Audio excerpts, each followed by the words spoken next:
April 12, 1944, Peleliu Island, the Umurbergal Pocket. The world dissolved into a deafening, continuous roar.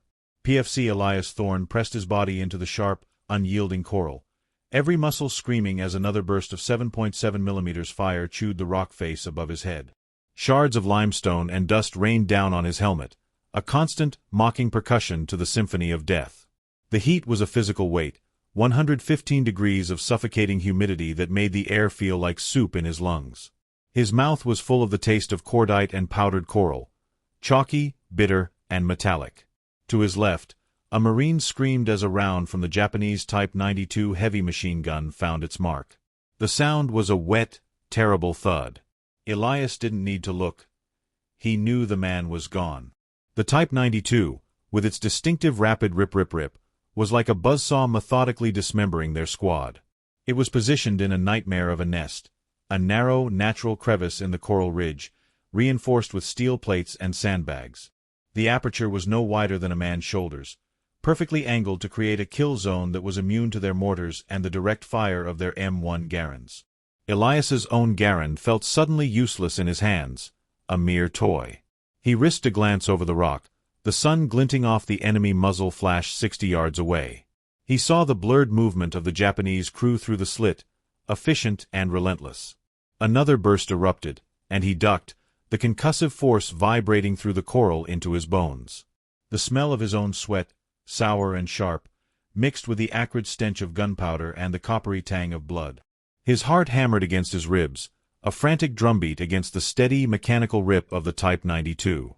He fumbled for a grenade, his fingers slick and trembling.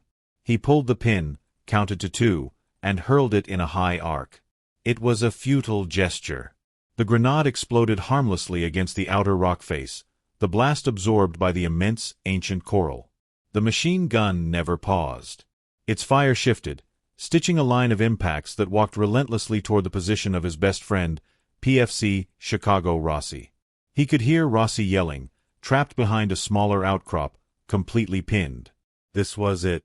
They were going to be whittled down to nothing. The tactical problem was absolute, a brutal equation of physics and firepower that their standard-issue weapons could not solve. The crevice was too narrow, the armor too strong. His mind, usually a whirlwind of calculations and designs, went terrifyingly blank for a second, overwhelmed by the sensory hell, the roar, the heat, the shaking ground, the smell of death. Then his eyes fell on the long, canvas-wrapped bundle lying beside his pack. The custom weapon. His weapon. Before we continue this unbelievable story of ingenuity and survival against impossible odds, make sure to subscribe. This channel is dedicated to bringing you the most incredible, untold stories of World War II, and you won't want to miss what happens next. His breath hitched. Every instinct, every ounce of his training screamed at him to rely on his Garand, to throw another grenade, to do something, anything, that was in the manual. But the manual was written for a different war. This was a war of coral tombs and hidden buzzsaws. His hand, almost of its own volition, began to move away from the familiar wood of his rifle. The decision was made not in his mind, but in his soul, a cold, hard certainty forged in Oklahoma dust and Kansas steel. His fingers uncurled, reaching through the hellstorm for the strange, long-barreled shape of the gun he built from aircraft parts. The memory of the coral hell dissolved, replaced by the jarring, institutional green of the barracks at Paris Island. The air, thick with the smell of brine, floor polish, and the sweat of 300 terrified boys, was a world away from the sulphurous stink of Peleliu. But the discipline was its own kind of violence. A drill instructor's face, all sharp angles and fury, filled Elias's vision. "You swing it, Thorne. It's not a goddamn toothpick. Put your back into it, or I'll ship you to the Navy." The weight of the 8-pound sledgehammer in Elias's hands felt foreign, clumsy. He was built for precision, not brute force. He brought the hammer down on the tire rim they used for bayonet practice, the impact jolting up his arms. It was all wrong. "Jesus, Thorne, you handle a hammer like my grandma handles a rosary," a voice whispered next to him. PFC Salvatore Rossi, a compact, wire-tough kid from Chicago with a grin that never quite died, flashed him a look of amused pity. "What'd you do before this, anyway?" "Watchmaker." "Something like that," Elias grunted, swinging again. The truth was, he'd been assembling machines of far greater complexity. But here, his intuitive understanding of leverage and metallurgy meant nothing. Here, it was about obedience and raw power. His DI, Sergeant Harrigan, was a walking monument to Marine Corps doctrine. His eyes, the color of chipped flint, missed nothing. He saw Elias not as a thinker, but as a problem, a kid who thought too much and moved too deliberately. During rifle qualification, while others struggled with the kick of the M1 Garand, Elias lay perfectly still, his breathing controlled, his focus absolute. He wasn't just shooting, he was analyzing. The gas-operated action, the en-bloc clip ejecting with that telltale ping, the way the heavy .30-06 round performed at 300 yards. He saw its limitations before he ever saw its glory. It was during a night watch, huddled under a poncho in a cold Carolina drizzle, that Rossi finally broke through. "All right, spill it, Ace. I see you looking at that rifle like it's a math problem. What's the deal?" Elias was silent for a long moment, listening to the rain tap on the canvas. He could feel the shape of his father's blacksmithing hammer, tucked away in his footlocker, a secret totem. "The Garand is a good tool," Elias said, his voice low. "Maybe the best infantry rifle ever made. But it's a compromise. It's made for 1,000 different scenarios. What happens when you need a tool for just one? One what? One shot. One impossible shot. Through something a .30-06 can't punch through." Elias's mind was elsewhere, in a Boeing factory, tracing the elegant, brutal strength of a .50 caliber machine gun barrel. "The carbine's worse. It's a pea shooter. It doesn't finish things." Rossi chuckled. "You want a rifle that finishes things? What are you, a philosopher?" The rain fell harder. Elias's jaw tightened. The memory came unbidden, not as a thought, but as a sensation, the crushing weight of water, the desperate final struggle for air that wasn't his own. "My brother, Samuel. He was on a landing craft at Tarawa. Hit a reef. He went down with the ship. Never even saw the enemy." He turned to look at Rossi, his eyes stark in the gloom. "He drowned because the design was flawed. The plan was flawed. They gave him a bad tool for the job." The cold fury in his voice was sharper than the bayonet on his rifle. "I won't lose another brother to a bad tool. Not you, not anyone in my squad. If I need a different tool, I'll build it myself." Rossi's grin had vanished. He just nodded, a silent pact forged in the Carolina mud. Weeks later, the orders came. They were shipping out.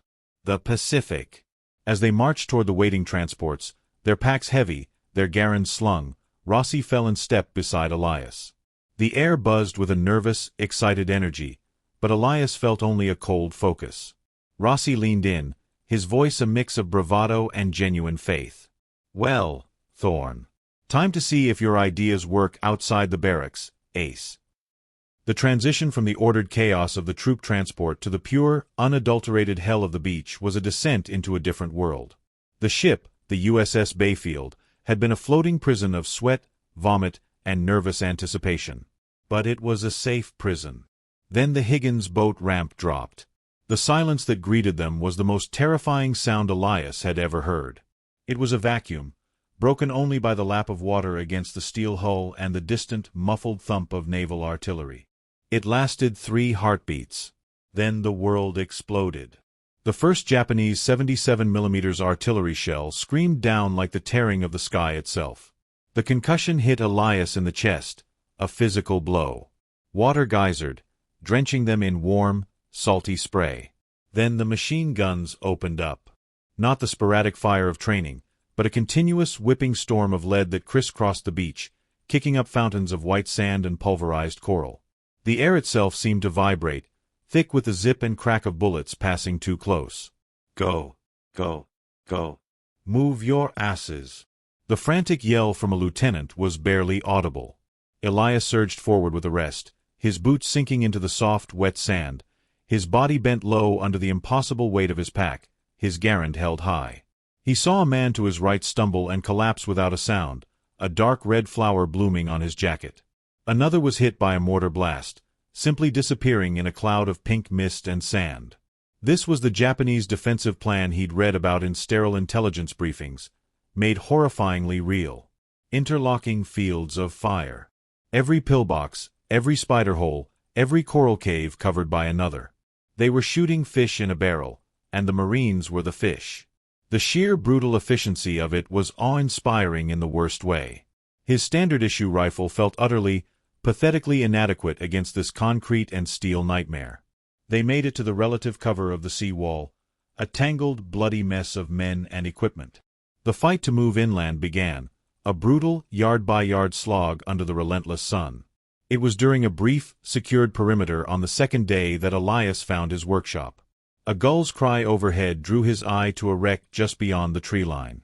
It was a Marine F-4U Corsair, its distinctive inverted gull wings crumpled like paper, its fuselage a blackened skeleton.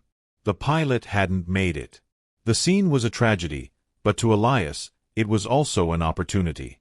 The aircraft factory in Wichita came rushing back to him. While his squad dug foxholes, he scrambled over to the wreck. The smell was nauseating, burnt rubber, melted aluminum, and the sickly sweet odor of cooked flesh. He pushed it aside, his engineer's mind taking over. He ran his hands over the wreckage, feeling the robust, heat-treated steel of the engine mount. His eyes scanned, cataloging. The right wing, though shattered, still held a section of its mounted .50 caliber M2 Browning machine gun. The barrel, 18 inches of thick, cold-forged steel, was intact. He worked it loose with a combination of brute force and clever leverage, the weight of it solid and promising in his hands. He kept scavenging. From a damaged gun assembly inside the cockpit, he carefully extracted the trigger group and firing pin, precision components made to aerospace tolerances. From the shattered landing gear, he took strong, lightweight aluminum struts that could serve as a bipod and stock frame. He piled his treasures, his raw, brutalized art supplies, near his foxhole, the heavy barrel, the trigger mechanism, the struts, and a bandolier of .50 BMG rounds he'd scavenged from a dead machine gun team. He was on his knees, mentally assembling the components, seeing the finished weapon in his mind's eye, when a long shadow fell over him. He looked up. Sergeant Harrigan stood there, his face a mask of dirt and exhaustion, but his flint-chip eyes were clear and burning with a cold fire. He looked from Elias's face to the collection of salvaged aircraft parts, his expression unreadable. He spat a stream of tobacco juice onto the coral. "Thorne," Harrigan's voice was low, flat, and dangerously calm. "You better not be building a lawnmower. Explain." The air in the makeshift perimeter grew taut. Elias could feel the eyes of the rest of the squad on him. Their digging and weapon cleaning paused. Sergeant Harrigan's gaze was a physical pressure, demanding an answer. The collection of scorched and scavenged parts lay between them like evidence of a crime. Elias rose slowly, wiping his oily hands on his trousers. He met Harrigan's stare, not with defiance, but with the calm certainty of an engineer explaining a blueprint. "It's not a lawnmower, Sergeant," he said, his voice low but clear. He gestured to the components. "It's a key. For locks like that." He nodded toward the inland ridges, where the hidden Japanese pillboxes lurked. Harrigan's eyes narrowed. "Go on." Elias knelt, picking up the 18-inch section of the Corsair's .50 caliber machine gun barrel. It was cold and immensely heavy. "This is a bored, chromed barrel, Sergeant. Designed to handle the pressure of the .50 BMG round after round, at sustained automatic fire. I'm only asking it to do it once at a time." He set it down and picked up the trigger group and firing pin assembly. "These are from the same plane's gun system. Aerospace tolerances. They won't fail." He then lifted one of the aluminum landing gear struts. "This is the stock and bipod. It's strong enough to handle the recoil, but light enough for one man to carry and position." He finally picked up one of the .50 BMG cartridges, holding the massive, finger-thick round between his thumb and forefinger. It was a cartridge designed to kill engines, not men. The Garand's .30-06 can't punch through reinforced concrete or steel plate at 600 yards. This can. This will. He looked back up at Harrigan. It's a single-shot, bolt-action rifle. No magazine. It's slow. It's crude. But it's a sledgehammer, Sergeant. For when a tack hammer won't do. A snort came from the foxhole line. Looks like a pile of junk, Thorne. You gonna throw it at him? A Marine named Jenkins muttered. But PFC Rossi was already on his feet, moving to stand beside the scattered parts. Junk. You see that barrel? That's from a Corsair, you idiot. That's better steel than your mom's cookware. He looked at Harrigan, his Chicago accent thickening with conviction. Sarge, he's not crazy. He's a genius. We've been stuck on every pillbox since we landed. We lost Higgins and Miller to that one on the ridge yesterday, 'cause our rifles were bouncing off it. Elias is building us a way in. Harrigan was silent for a long moment, his jaw working. He was a man of the manual, a believer in the system. But Peleliu was proving the manual wrong. He had seen too many good men die to perfectly positioned concrete. He looked from Elias's earnest, grimy face to the formidable .50 caliber round, then out toward the silent, deadly ridges. Pragmatism warred with doctrine, and in the hell of the Pacific, pragmatism was winning. He took a step forward, his eyes locked on Elias. One chance, Thorne. He pointed a thick, calloused finger at a rusting hulk of a Japanese Type 95 light tank, about 350 yards away, its turret askew. You see that tank? You get one round. One. You put a hole in that hull, and you can drag this javelin of yours around with my blessing. He leaned in, his voice dropping to a gravelly whisper. You miss, or that thing blows up in your face, and we forget this ever happened.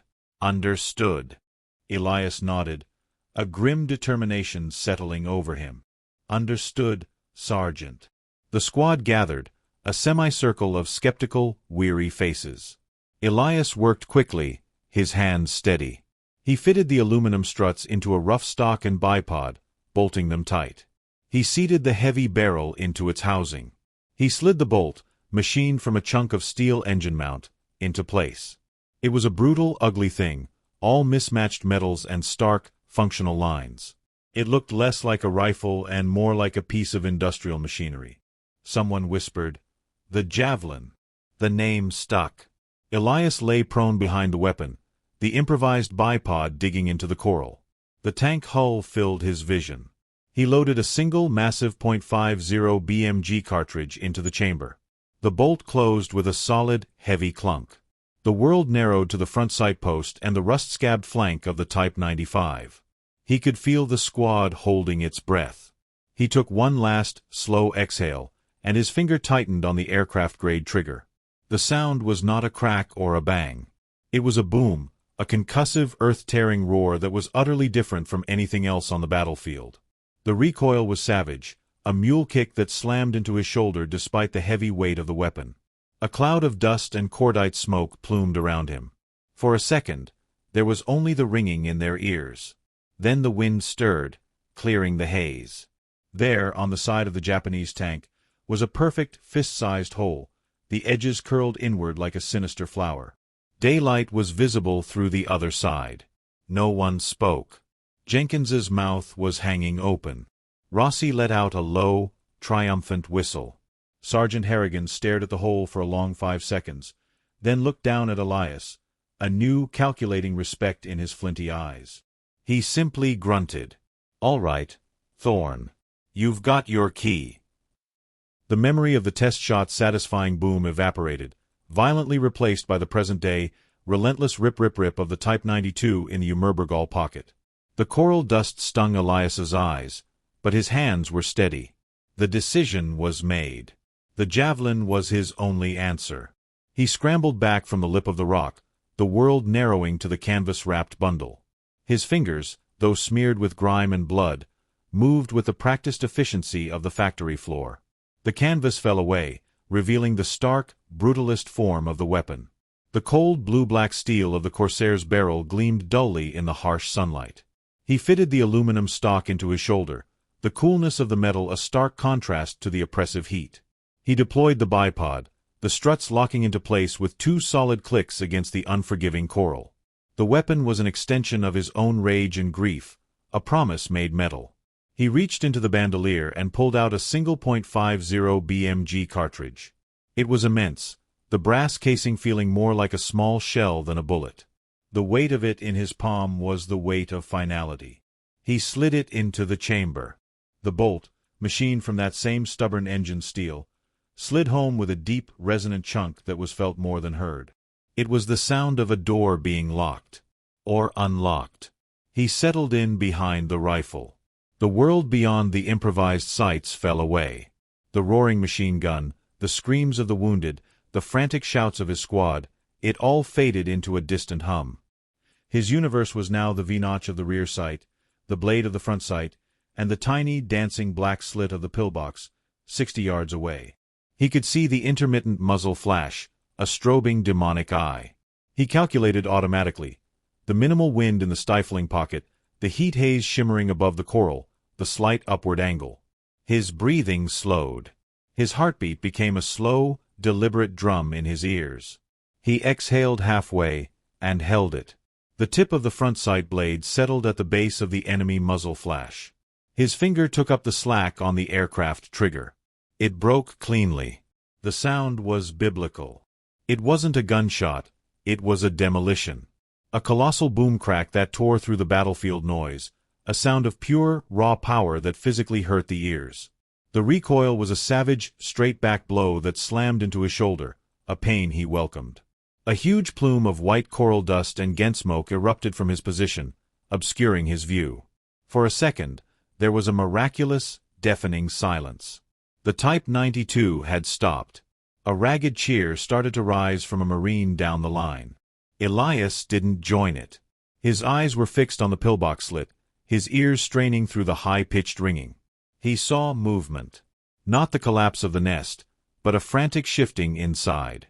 The cheer died in the man's throat.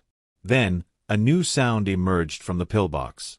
It wasn't the methodical rip of the machine gun. It was a higher-pitched, frantic, chattering sound. The chattering of Nambu pistols and Arisaka rifles.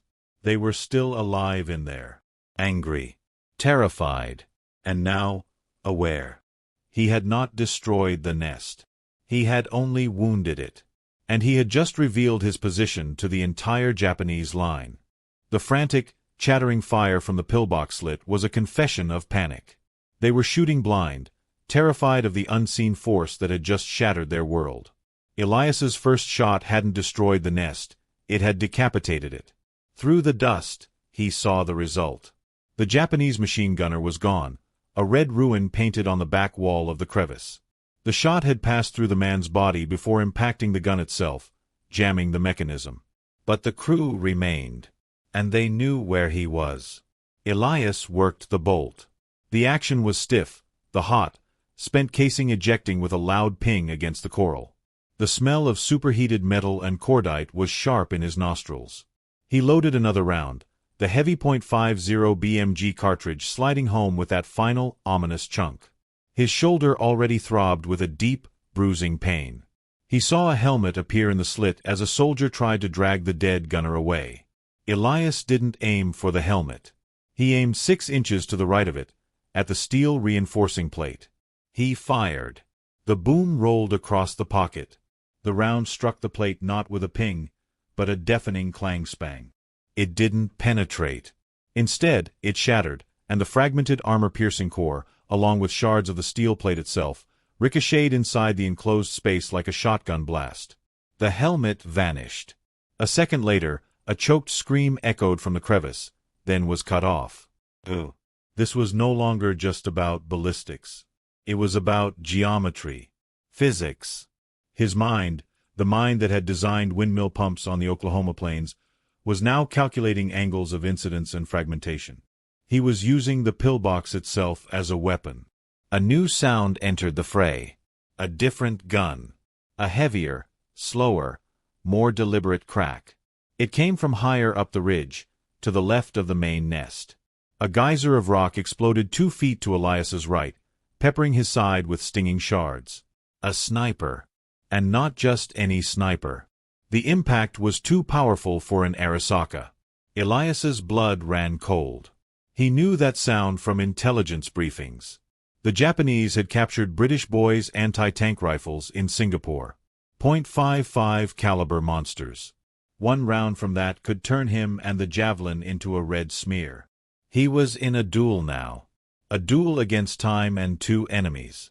He ignored the sniper for a moment. He had to finish this.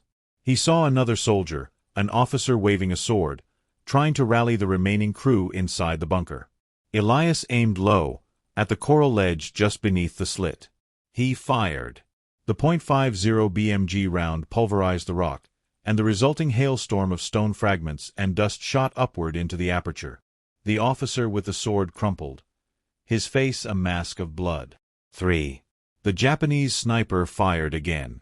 The round hit the top of Elias's covering rock, shearing off a chunk the size of his head. He flinched, coral dust coating his face. He was pinned. He had to move the fight. He loaded another round. His hands were trembling now from the repeated, brutal recoil. Each shot was a car crash into his shoulder. He focused on the pillbox. A man tried to feed a new ammunition belt into the damaged Type 92. Elias aimed at the belt itself. The boom was answered by a secondary, smaller explosion as the .50 caliber round detonated the primers in the linked ammunition. A flash of light and smoke bloomed from the slit. 4. He was counting now. Not with pride, but with a grim, mechanical necessity.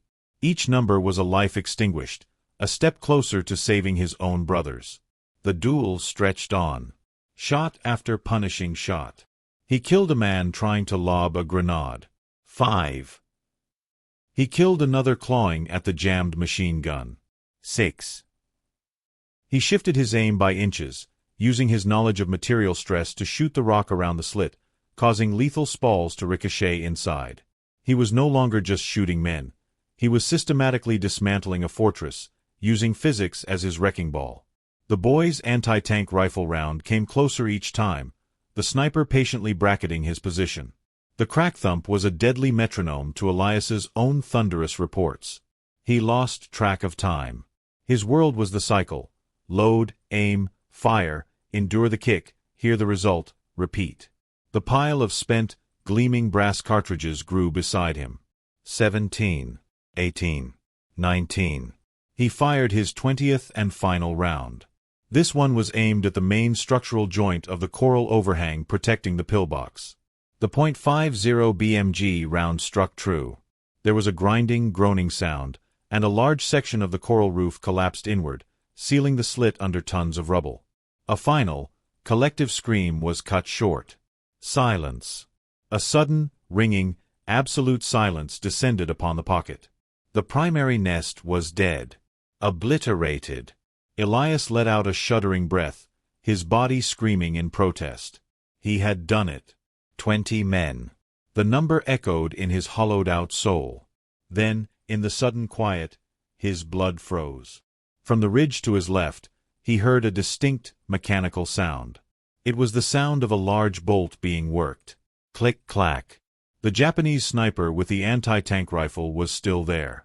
And he had just loaded a fresh round. He was now zeroed in on Elias's exact, exposed position. Elias's hand went to his bandolier. It was empty. He was out of .50 BMG rounds. He was trapped, unarmed, and in the crosshairs of a weapon that could punch through a tank. The click-clack of the boy's rifle bolt was the most terrifying sound Elias had ever heard. It was the sound of a coffin lid slamming shut. He was out of ammo. The javelin, his masterpiece of vengeance, was now a 60-pound paperweight. He was pinned, completely exposed on the coral shelf, the entire left side of his body visible to the sniper on the ridge. He could almost feel the crosshairs painting a target over his heart. Time seemed to stretch, each second a lifetime. He thought of Samuel, sinking into the dark water. "I'm sorry," he thought.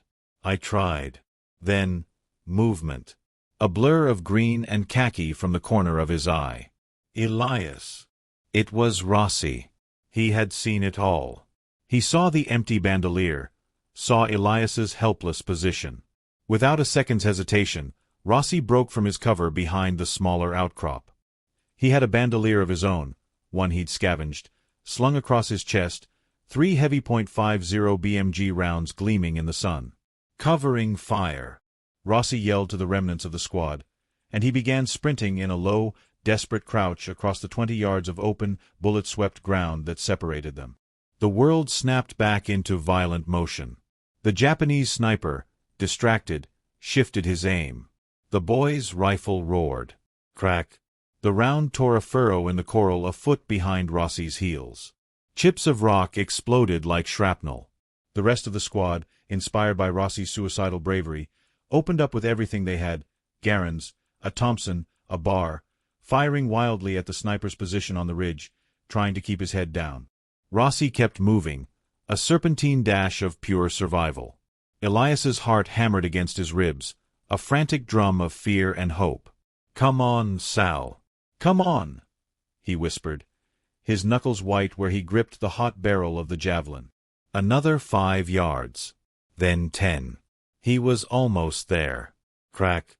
This time, the .55 caliber round found its mark. It didn't hit Rossi directly. It struck a coral head just in front of him.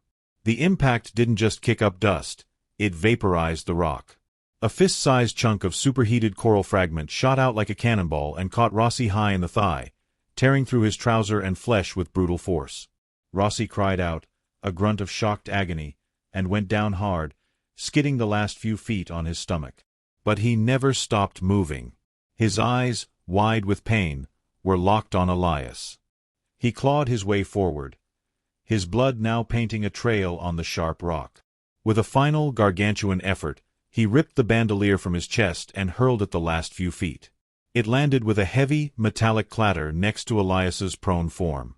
"Finish it, Ace," Rossi gasped, before his head slumped to the ground, his body going still.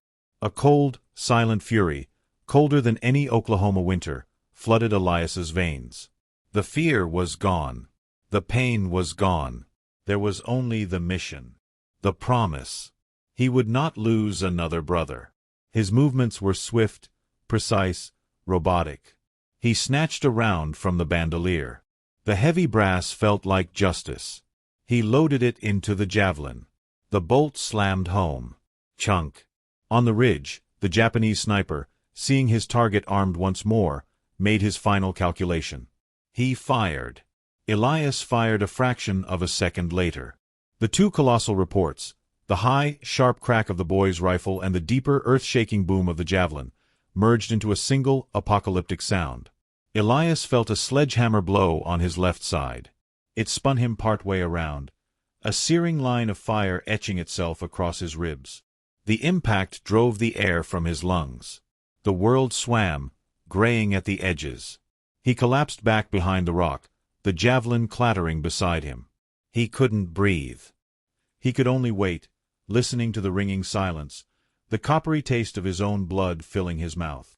Through the drifting smoke and the haze of his pain, he strained to see the ridge. Had he won? The world returned to Elias in a slow, painful throb. The first sensation was the fire in his side, a white-hot brand where the sniper's round had gouged a furrow across his ribs. The second was the smell, cordite, blood, and the peculiar chalky scent of pulverized coral. The third was the silence. It was a heavy, ringing silence, pregnant with the ghosts of the last few minutes. The Type 92 was eternally still. The boy's anti-tank rifle would never speak again. He forced his head to turn, his neck muscles screaming in protest, and looked toward the ridge.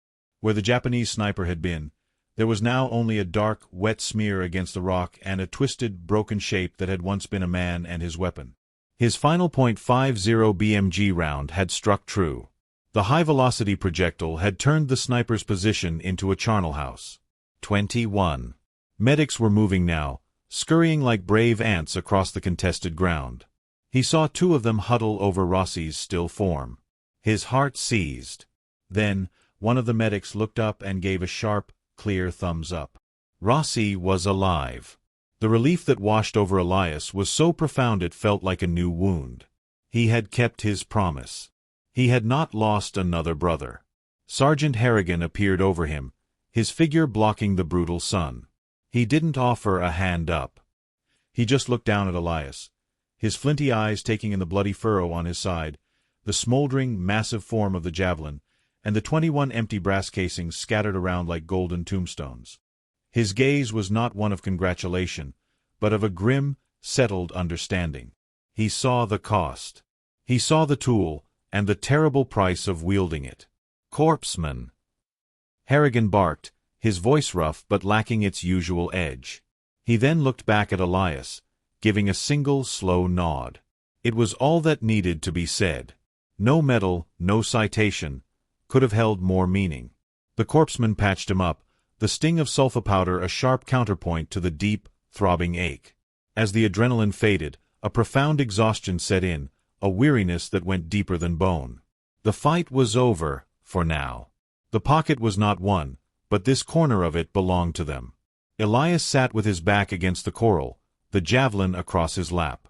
Its barrel was still hot, the metal radiating a wave of heat that distorted the air above it. The aircraft aluminum of the stock was smudged with his sweat and blood. He ran a cloth, slow and methodical, over the .50 caliber bore, cleaning out the carbon and the ghosts. The weapon had been born in the fires of a Corsair's death and had found its purpose in this coral hell. It was no longer a pile of scrap. It was a legend, a monster, a savior. Around him, the aftermath unfolded in a series of quiet, heartbreaking tableaus. The medics loading wounded onto stretchers. The tired, hollow-eyed stares of the surviving Marines. The distant, intermittent crump of artillery on another part of the island. The victory felt hollow, a small bubble of silence in an ocean of noise. He had killed 21 men to save a handful. The math of war was a cruel and unforgiving thing. He looked at the photograph of Samuel, tucked in his helmet liner, and then at Rossi, now conscious and being given water. He had built a tool to prevent one kind of death, and in doing so, had become an instrument of another. There was no glory in it. Only the grim, oily weight of the rifle in his hands, and the echoing silence where the enemy's guns used to be. And in the ringing silence of the pocket, the only thing left was the smell of oil, coral dust, and a promise kept. This story of one man's ingenuity in the face of impossible odds is a testament to the sacrifices made in the Pacific. If you want to ensure these incredible, human pieces of history are never forgotten, subscribe now.